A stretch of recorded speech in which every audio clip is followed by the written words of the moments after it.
Dear students, good morning all of you. आप सभी का एक बार फिर से सर्वोदय पब्लिक स्कूल की ऑनलाइन क्लासेज में स्वागत है।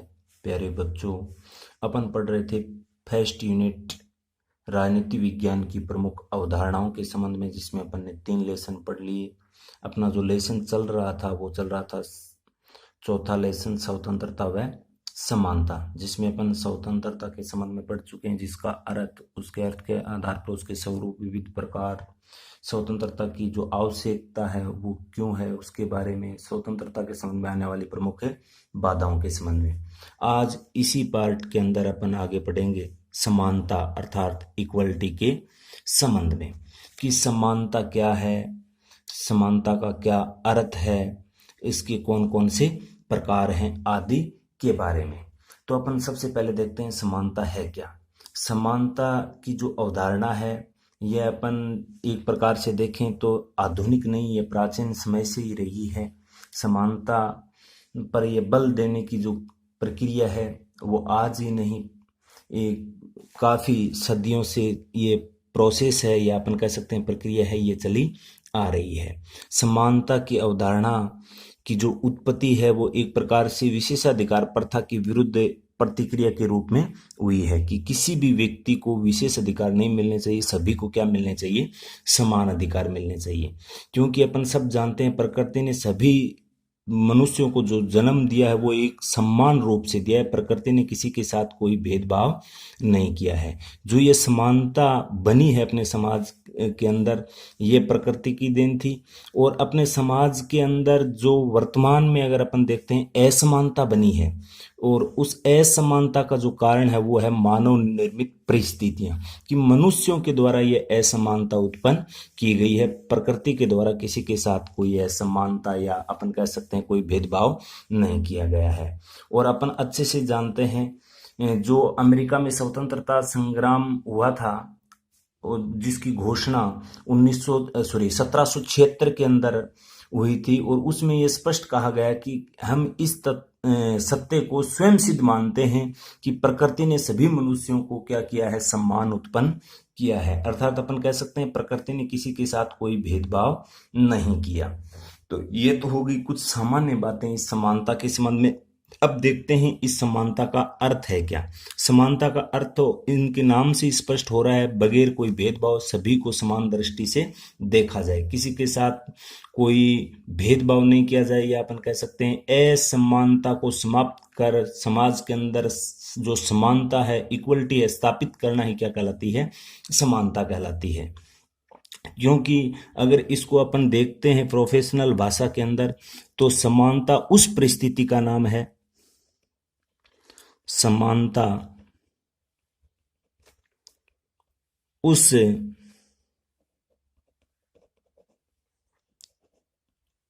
परिस्थिति का नाम है जिसके कारण सभी व्यक्तियों को अपने अस्तित्व के विकास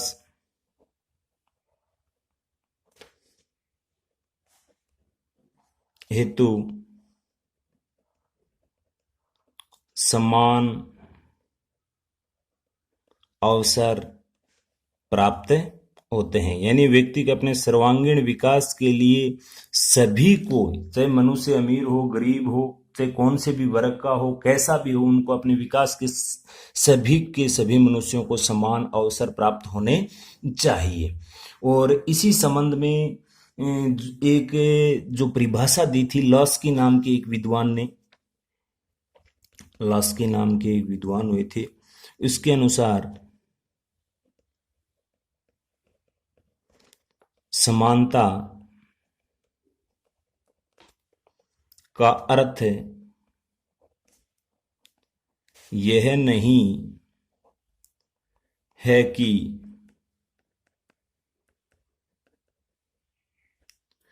प्रत्येक जो मनुष्य है उनके बारे में उन्होंने ये बताई थी कि प्रत्येक जो मनुष्य होता है वो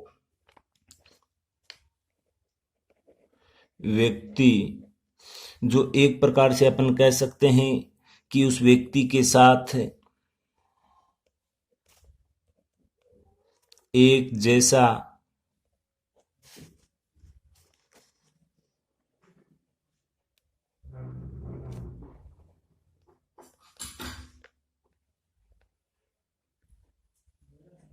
किया जाए या प्रत्येक व्यक्ति को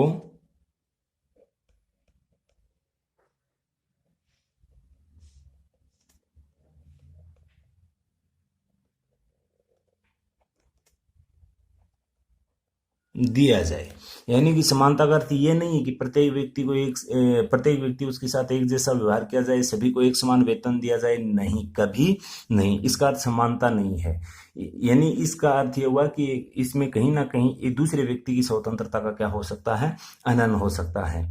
और अगर अपन आगे और देखते हैं तो अपन एक उदाहरण के माध्यम से अगर देखें तो कि कोई एक मजदूर होता है, उसको वेतन अगर एक प्रसिद्ध वैज्ञानिक या गणितज्ञ के बराबर कर दिया जाए तो समाज में अब कोई एक निश्चित उद्देश्य नहीं रहता। वो जो निश्चित उद्देश्य होता है वो इस प्रकार से की परिस्थिति के अंदर नष्ट हो जाता है। इसलिए समानता का अर्थ यह है कि कोई भी विशेष अधिकार वाले वर्ग नहीं रहे और सबको उन्नति के समान क्या हो, अवसर प्राप्त हो। यानी कि उसके कार्य की एवज में, उसकी योग्यता के एवज में उनको सब अधिकार मिलने चाहिए, किसी दूसरे के व्यक्ति के अधिकारों का हनन भी नहीं होना चाहिए। यह तो होता है समानता के अर्थ के संबंध में। अब देखते हैं जो समानता के आधारभूत तत्व हैं उनके संबंध में। तो समानता के जो आधारभूत हैं उन तत्वों में अपन देखेंगे 4-5 बातें। समानता के आधारभूत तत्व, समानता के जो आधारभूत तत्व हैं उसमें अगर अपन बात करते हैं तो एक तो आती है कि सभी लोग हैं, जितने भी लोग हैं समाज के अंदर, अपने सभी लोगों का विकास के समान अवसर प्राप्त हो। कि जितने भी अपने समाज में लोग हैं या अपन कह सकते हैं जो मनुष्य हैं, उनको सभी को एक प्रकार से विकास के समान अवसर प्राप्त होने चाहिए।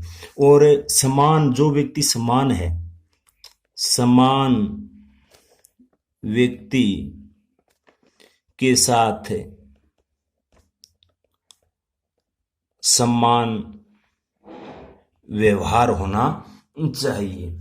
और समाज और जो अपना राज्य है उसके सभी लोगों के साथ एक प्रकार से एक समान आचरण होना चाहिए, अर्थात राज्य का सभी लोगों के साथ एक जैसा व्यवहार होना चाहिए। और साथ में अगर अपन बात करते हैं समाज में किसी भी व्यक्ति के साथ अपने को जाति, धर्म, लिंग, समुदाय, वर्ण आदि के आधार पर किसी भी प्रकार का कोई भेदभाव नहीं किया जाना चाहिए।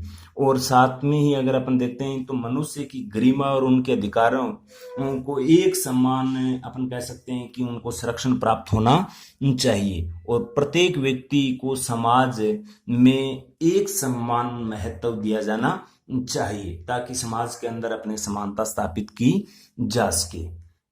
ये तो होगी इसकी कुछ सामान्य बातें जिसमें समानता का अर्थ और समानता को निर्धारित करने वाले जो आधारभूत तत्व हैं कि किस प्रकार से अपने समाज के अंदर इक्वलिटी स्थापित की जा सकती है उसके संबंध में। अब अगर अपन देखें कि इस समानता के संबंध में कि ये कितने प्रकार की हो सकती है, कौन कौन से अपने समाज के अंदर समानता स्थापित की जा सकती है। तो समानता के प्रकार की समानता को किन किन भागों में अपन बांटते हैं। तो सबसे पहले अपन देखते हैं देश के संबंध में नागरिक समानता।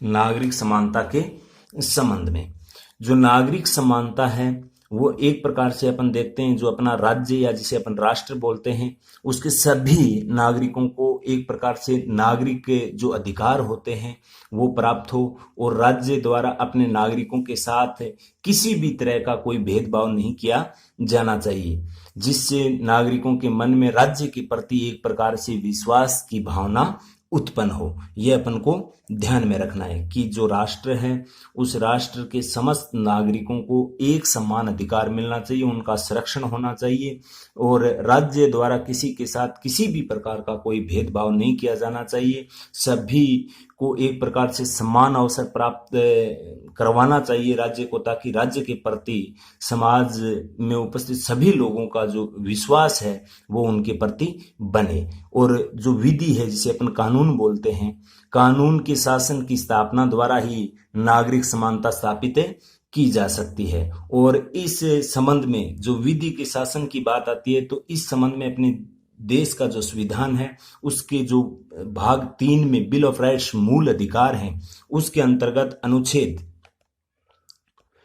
14 के अंदर बिल्कुल स्पष्ट किया गया है कि सभी नागरिकों को विधि के समक्ष समानता तथा विधि का समान संरक्षण का अधिकार दिया जाएगा।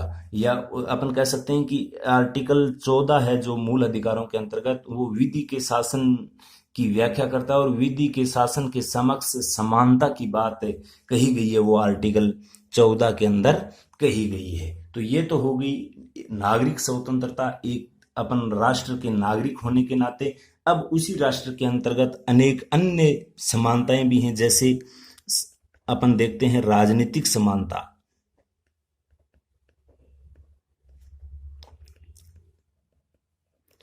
राजनीतिक समानता की अगर अपन बात करते हैं जो पॉलिटिक्स से संबंधित होती है, तो राज्य के अपने जितने भी नागरिक हैं उन सभी नागरिकों को बिना किसी भेदभाव के राज्य के कार्य में भाग लेने की समानता होनी चाहिए। सभी को वैश्विक नागरिकता के आधार पर एक प्रकार से मत देने का अधिकार, और उनकी अन्य योग्यताओं पूर्ण करने के बाद उसको चुनाव लड़ने का अर्थात अपने चुनाव में भागीदारी सुनिश्चित करने का अधिकार।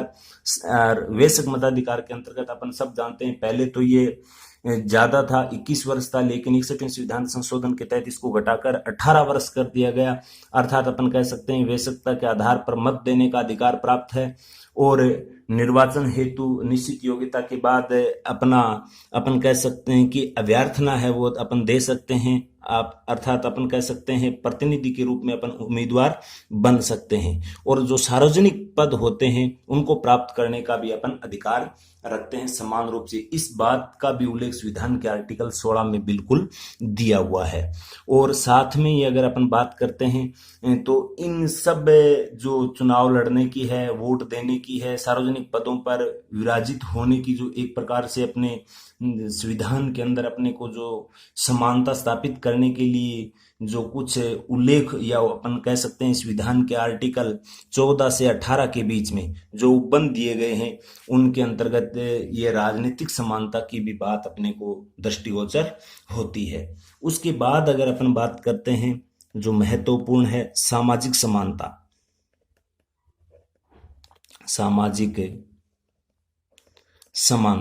सामाजिक समानता है वो अपने सामाजिक दृष्टिकोण से सभी व्यक्तियों को समान रूप से एक प्रकार से देखा जाना चाहिए। किसी को विशेष अधिकार प्राप्त नहीं होना चाहिए। समाज में सभी को विकास के समान अवसर और सहभागिता मिलनी चाहिए।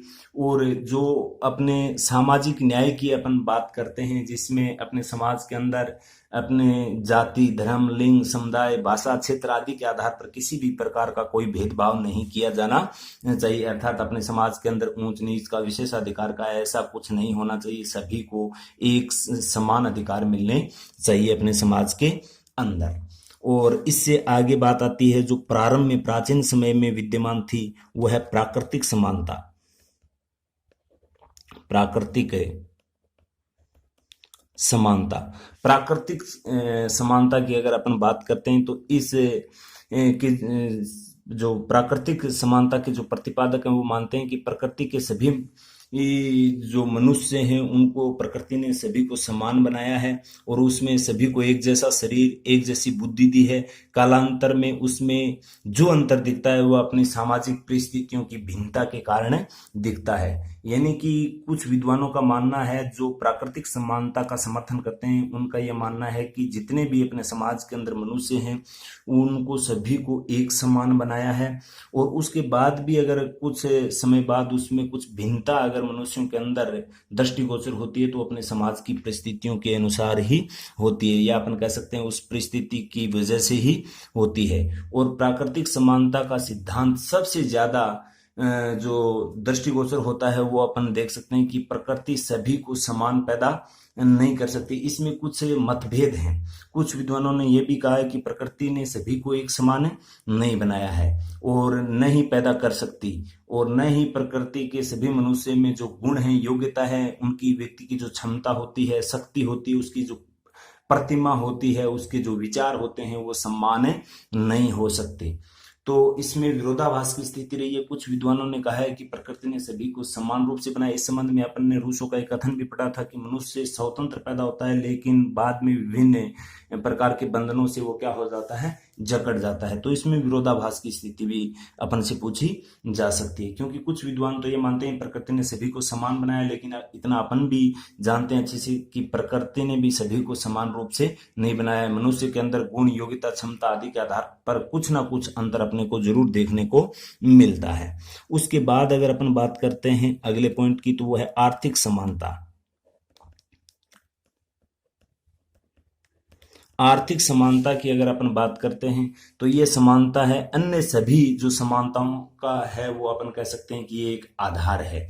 क्योंकि आर्थिक समानता के अभाव में जो राजनीतिक, नागरिक एवं जो सामाजिक समानता है वो एक प्रकार से अपन कह सकते हैं कि अर्थहीन हो जाती है। क्योंकि मनुष्य का जो एक आधार है, आर्थिक आधार, जिसके आधार पर वो आगे बढ़ सकता है, जिससे वो राजनीतिक जो है वो नागरिक है, और सामाजिक जो समानता है उसको वो अपन कह सकते हैं कि मजबूत कर सकता है। अगर ये समानता नहीं है, आर्थिक समानता, तो ये अन्य समानताएं वो एक प्रकार से अपन कह सकते हैं अर्थहीन हो जाती हैं। क्योंकि संपत्ति का समान वितरण या सभी को अपन कह सकते हैं समान वेतन, आर्थिक समानता नहीं है। कि अगर अपन किसी को अगर देते हैं कि सभी को समान वेतन मिलना चाहिए और मिलना चाहिए, तो उस प्रकार की तो अपन लॉस्की की परिभाषा में स्पष्ट कर चुके हैं कि उसको समानता की श्रेणी में अपन नहीं रख सकते। और यह अवसर की समानता, यानी कि जो संविधान का आर्टिकल 16 कहता है कि सभी को सार्वजनिक पदों पर अवसर की क्या मिलनी चाहिए, समानता मिलनी चाहिए। अर्थात सभी लोगों को कार्य करने के समान अवसर मिलने चाहिए, और सभी व्यक्तियों को जो न्यूनतम आवश्यकताएं हैं उनकी क्या होनी चाहिए, पूर्ति होनी चाहिए, जिसको अपन किस श्रेणी में रखते हैं, आर्थिक समानता की श्रेणी में रखते हैं। उसके बाद अगर अपन बात करते हैं तो सांस्कृतिक समानता की बात आती है। सांस्कृतिक समानता, सांस्कृतिक समानता में अपन अच्छे से जानते हैं कल्चर से संबंधित है अपने, जिसमें अपन अच्छे से जानते हैं अपने राज्य के अंदर बहुसंख्यक लोग रहते हैं, अल्पसंख्यक भी लोग रहते हैं, और उसके व्यवहार में, उसकी संस्कृति में काफी अंतर भी अपने को देखने को मिलता है। तो उसमें एक प्रकार से समानता स्थापित होनी चाहिए, जिसमें अपनी भाषा, लिपि, संस्कृति, सामाजिक परिवेश, संरक्षण, समुदाय में अपन कह सकते हैं एक प्रकार से अवसर प्रदान किए जाने चाहिए। और एक प्रकार से अपन कह सकते हैं सांस्कृतिक समानता स्थापित करने के लिए जो विभिन्न वर्ग हैं उनकी जो संस्कृति, उनका जो कल्चर है, उसमें किसी भी प्रकार से अपन कह सकते हैं कि कोई भेदभाव नहीं किया जाना चाहिए। और कानूनी समानता के संबंध में तो अपन जानते हैं जो आर्टिकल मूल अधिकार के अंतर्गत 14 में उल्लेखित किया गया है कि जो अपना एक लोकतांत्रिक राज्य है उसमें अपन सब जानते हैं कानून के अनुसार प्रशासन का संचालन होता है। और इस जो कानून की समानता है उसका जो अर्थ है यह है हो गया कि कानून के समक्ष समानता, अर्थात अपन कह सकते हैं कि कानून का समान संरक्षण होना चाहिए, और कानून के समक्ष समानता का आशय बिना किसी भेदभाव से नागरिकों को कानून के समक्ष समान समझना चाहिए, जिसमें विधि के शासन की बात हुई है, यानी रूल ऑफ लॉ की स्थापना अपन कह सकते हैं, यानी कानून के अनुसार शासन संचालित किया जाना चाहिए। तो ये बात आती है कानून के समक्ष समानता के बारे में। तो ये भी अपन को ध्यान में रखना है। कानून के समक्ष समानता और अवसर की समानता अपन पढ़ चुके हैं पहले भी। आर्टिकल 16 में दी हुई कि सार्वजनिक जो सेवाओं के जो पद हैं उन पर सभी को समान रूप से अवसर मिलने चाहिए। और शिक्षा की समानता यानी सभी नागरिकों को अपने राज्य के अंदर बिना किसी भेदभाव के समान शिक्षण अवसर उपलब्ध करवाए जाने चाहिए।